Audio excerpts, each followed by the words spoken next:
जो इस आपाधापी के जीवन में हम उन तक ध्यान नहीं देते। टीवी चैनल भी मीडिया में वही सारी खबरें लाते हैं जो करंट अफेयर में, खास करके राजनीति में चलते हैं, या कभी कुछ अन्य क्षेत्र में कोई बहुत बड़ी घटना होती है तो आते हैं। ऐसे में हम कई बड़े बड़े गंभीर मुद्दों पर बात नहीं करते, चिंतन नहीं करते, और इससे ये बीमारी बढ़ती जाती है और उसका प्रकोप हमें झेलना पड़ता है। ऐसा एक बड़ा ही महत्वपूर्ण मुद्दा जो कि भारतीय जीवन शैली में बहुत शुरू से एक अहम हिस्सा रहा है, हमारे जीवन शैली का एक ऐसा अविभाज्य अंग रहा है जो हम तक इतने सालों तक बचाते आया है, लेकिन अब वो खतरे में है। जी हाँ, पर्यावरण। इस पर्यावरण के ऊपर हमारे देश के हर ऋषि मुनि, साधु संत ने काम किया है। हमारी माँ भले ही शैक्षणिक दृष्टिकोण से अनपढ़ हो, लेकिन वो हमको पर्यावरण सिखाती थी। छोटे बच्चे से लेकर मरने वाले व्यक्ति तक हर व्यक्ति पर्यावरणवादी था, और केवल बोलने के लिए, लिखने के लिए नहीं, तो जीवन जीने के लिए था। लेकिन ये अब बदल रहा है, और इस बदलाव का परिणाम हो रहा है कि आए दिन होने वाली आंधी, तूफान, बाढ़, ऐसी चीजें आने लगी हैं जो कि मनुष्य जीवन के अस्तित्व को खतरा साबित हो रही है। विकास और विकसित होने की लालसा अच्छी चीज है, लेकिन ये वासना में बदल जाती है तो समस्या बड़ी गंभीर हो जाती है और उससे छुटकारा पाने की संभावना खत्म हो जाती है। इसीलिए हमारे यहाँ पर हमारी दिनचर्या ऐसी बनाई गई कि हम भौतिकवाद के बजाय पर्यावरणवादी रहें, लेकिन अब हम भौतिकता की तरफ बढ़े हैं। हमारे पहले ही पश्चिम और सारा अन्य जो अपने आप को विकसित कहने वाले देश हैं वो बढ़ चुके हैं, और उन्होंने अब इस लालसा का हवस में जो अपना परिवर्तन किया है उसके द्वारा गंभीर समस्याएं खड़ी हैं। इसलिए हम आज आपको पूछ रहे हैं कि क्या भौतिकवादी विचार ने ही पर्यावरण की समस्या खड़ी की है, और भारतीय विचार ही इसका एक उपाय हो सकता है? क्या है आपका कहना? आप हमें कॉल करके बता सकते हैं, अपनी राय दे सकते हैं। आप अगर कॉल करके अपनी बात को रख नहीं पा रहे, फोन नंबर बिजी आ रहे, समय नहीं है, या आप ई फॉर्मेट में आपकी प्रतिक्रिया हम तक पहुंचाना चाहते हैं, तो आप हमको सोशल नेटवर्किंग साइट के द्वारा भी प्रतिक्रिया दे सकते हैं। इसके लिए आप facebook.com/sudarshan न्यूज पे जा सकते हैं। हम आपकी प्रतिक्रिया लेने के पहले नजर डालते हैं मुद्दे पर। आधुनिक युग भौतिकवादी सुख का आदी होता जा रहा है। इन भौतिकवादिता के कारण कई प्राकृतिक आपदा जन्म ले रही हैं। अमेरिका में आए सैंडी तूफान भी एक ऐसा ही आपदा है, जिसमें अब तक 40 लाख अमेरिकी बिजली और संचार आपूर्ति के बिना बदहाली के दौर से गुजर रहे हैं। न्यूयॉर्क और न्यू जर्सी के आसपास के इलाकों में अभी तक पानी जमा हुआ है तथा बचावकर्ता मलबे से शव निकाल रहे हैं। मगर यहाँ सबसे बड़ा सवाल यही है कि क्या ये तूफान सिर्फ एक प्राकृतिक आपदा है या फिर भौतिकवाद का जीता जागता उदाहरण, जो आज पूरी दुनिया को आगाह कर रहा है। धन का भोग या भौतिकवादी सुखों के लिए आज इंसान हर ओर प्राकृतिक का दोहन कर रहा है। लोगों के अंदर इच्छाएं सीमाओं से आगे बढ़ चुकी हैं। आज जब हम प्रगति की कगार पर खड़े हैं, तो हमें अपनी विवेक से अपने जीवन के शाश्वत मूल्यों की रक्षा करते हुए ही आगे बढ़ना चाहिए। लेकिन अमेरिका या यूरोप के अलावा चीन और जापान सबसे ज्यादा आज प्राकृतिक संसाधनों का दुरुपयोग कर रहे हैं। यही कारण है कि ये प्राकृतिक प्रभाव इन्हीं विकसित देशों में आ रहा है। 17 मार्च 1883 को कार्ल मार्क्स की समाधि के पास उनके मित्र और सहयोगी एंजल ने कहा था कि आज की ये भौतिकवादी सुख आने वाले कल के लिए एक त्रासदी लाने वाली है। आज ये कथन सही साबित हो रहा है।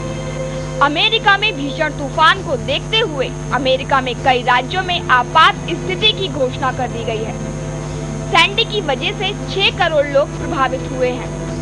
इस तूफान की चपेट में अमेरिका के साथ साथ कुछ अन्य देश भी प्रभावित हुए हैं। आज भले ही इसकी जद में अमेरिका हो, लेकिन कल इसका शिकार एशिया के कुछ अन्य देश भी हो सकते हैं। ऐसे में ये कहा जा सकता है कि ये सिर्फ तूफान मात्र ही नहीं, एक चेतावनी है। आज हर देश भौतिकवाद के संग्राम में अपने आप को तबाह करने के लिए आंख मूंद कर गोता लगा रहा है। इस भौतिकवाद से हमारा देश भारत भी अछूता नहीं है। आज हर एक व्यक्ति उच्च स्तरीय जीवन जीना चाह रहा है और वह भौतिकवाद के पीछे इस कदर मोहित हो चुका है कि वह अपनी सारी मानवता के मूल्यों को भूल चुका है।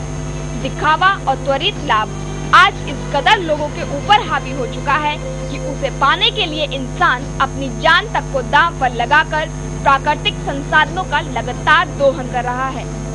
भौतिकवाद की पहुंच ने विश्व के भौतिक पदार्थों में निहित आनंद को भले ही बढ़ा दिया हो, मगर सवाल अब भी वही है कि क्या प्राकृतिक आपदाएं भौतिकवाद का परिणाम है?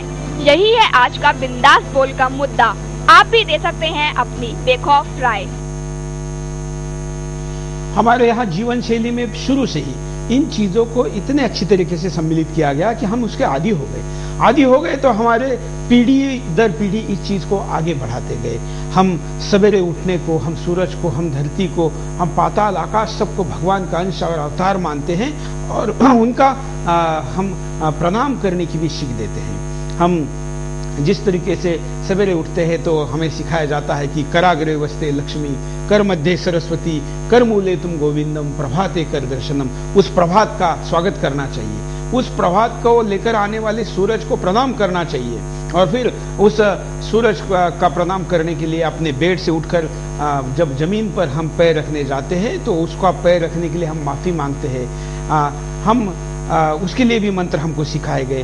हमारे जीवन शैली में इन सब चीजों को ऐसे ढाला गया कि जिसके द्वारा हम उसके लिए नम्र होते रहे।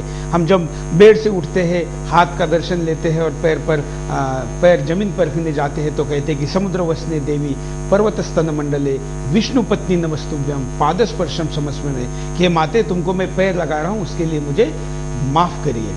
ऐसी भावना रखने वाला उस जमीन का, उस धरती का कैसे दोहन कर सकता है? क्योंकि उसको माता मान रहा है, उस पर पैर रखने के लिए उसके माफी मांग रहा है। ऐसी जीवन, सोच, दर्शन रखने वाले लोग इस धरती को बचाते हैं और अपने हित और स्वार्थ के लिए इस धरती से सब कुछ निकालने के बाद भी अपनी हवस को पूरा नहीं कर पाते, वो इसका दोहन करते हैं। हमारे यहाँ पर प्रकृति के लिए ये सोच है और ये सोच जब भौतिकवाद की तरफ जाती है तो कितना नुकसान पहुंचाती है। आप मेरे पीछे कई फोटोग्राफ्स के साथ यहां देख रहे हैं और आने वाले दिनों में भी और गए दिनों में भी आप ऐसे कई खबरों को देख चुके हैं। कई कॉलर हमारे साथ है, सुनते हैं उनकी राय। नमस्कार। धन्यवाद। बोलिए। जब तक इस विश्व में वैदिक परंपराओं का प्रभाव था तब तक नैसर्गिक आपदाएं आती थी, लेकिन अल्प मात्रा में आती थी। लेकिन जब से वैदिक परंपराओं का जो ह्रास हो रहा है इस विश्व में यज्ञ और गाय का, तब से शुरुआत हो गई और पश्चिमी जगत के अंधे विकास की दृष्टिकोण से प्रदूषण इतना बढ़ गया, नदियों का दोहन और शोषण हुआ, पर्वतों का खनन हुआ और झाड़ों का कटाई हो गई। तो इससे विश्व में पर्यावरण की संतुलन इतनी गड़बड़ गई है कि जितना पानी जमीन में से निकाल दिया जाता है तो अंदर का ज्वाला भभक के भूकंप पैदा करता है और ग्लेशियर पिघलता है कार्बन डाइऑक्साइड की वजह से। तो ये सब जो हो रहा है इसमें आधुनिक जो व्यवस्था है वही जवाबदार है और साथ साथ में हम भी, क्योंकि हमने पर्यावरण बचाने में कोई कदम ही नहीं उठाए। और ये विश्व की जो पूंजीवादी महासत्ताएं हैं वो पूरे विश्व को एक दिन इतनी गर्क कर जाएगी कि बचने का समय भी नहीं रहेगा मानव जात के पास। बिल्कुल, धन्यवाद। हम अगले कॉल से बात करते हैं। आप भी कॉल कर सकते हैं, अपनी बात को रख सकते हैं। नमस्कार। नमस्कार। बोलिए। हेलो। हेलो। बोलिए, क्या कहना है आपका? नमस्कार सर, मेरे विचार से आज विज्ञान जिसे प्रगति कहता है उसका दूसरा प्रकृति का किसी न किसी प्रकार से विनाश है। जब प्राकृतिक संसाधनों का विकास के नाम पर अंधाधुंध दोहन होता है तो प्राकृतिक तंत्र को निश्चित रूप से नुकसान ही होता है और उसका खामियाजा मनुष्य जाति को ही तो भुगतना पड़ता है और वो भी प्राकृतिक आपदा के रूप में। बिल्कुल, धन्यवाद। एक और कॉलेज से बात करते हैं। नमस्कार। बोलिए, क्या कहना है आपको? इकबाल अब्दुल्ला। सर, मैं इकबाल अब्दुल्ला बोल रहा हूँ सर। बोलिए। मेरा ये कहना है कि आज हमें मालूम पड़ा है कि कुदरत से बड़ी सुपर पावर कोई नहीं है सर। दुनिया के अंदर अगर जो सुपर पावर है तो वो सिर्फ कुदरत की जात है। और जैसा देश जैसे सोच रखता है कुदरत उसके साथ इसी तरह से पेश आता है सर। और हमारा देश जो भारत है, इंशाअल्लाह मैं दावे से कहता हूँ कि हमारे देश में ऐसी आपत्ति कभी नहीं आएगी। जो हमारे देश में ऐसे लोग हैं हम कि हमारी दुआएं हर देश के लिए है, अच्छी नीति है हमारे साथ। और जैसा दुनिया के अंदर जो ऐसा करता है वो कुदरत उसके साथ भी ऐसा करता है। इसने जो दुनिया के साथ किया है वो भुगत रहा है सर, अमेरिका। यही कहना था सर बस। धन्यवाद। और एक कॉलर से बात करते हैं। नमस्कार।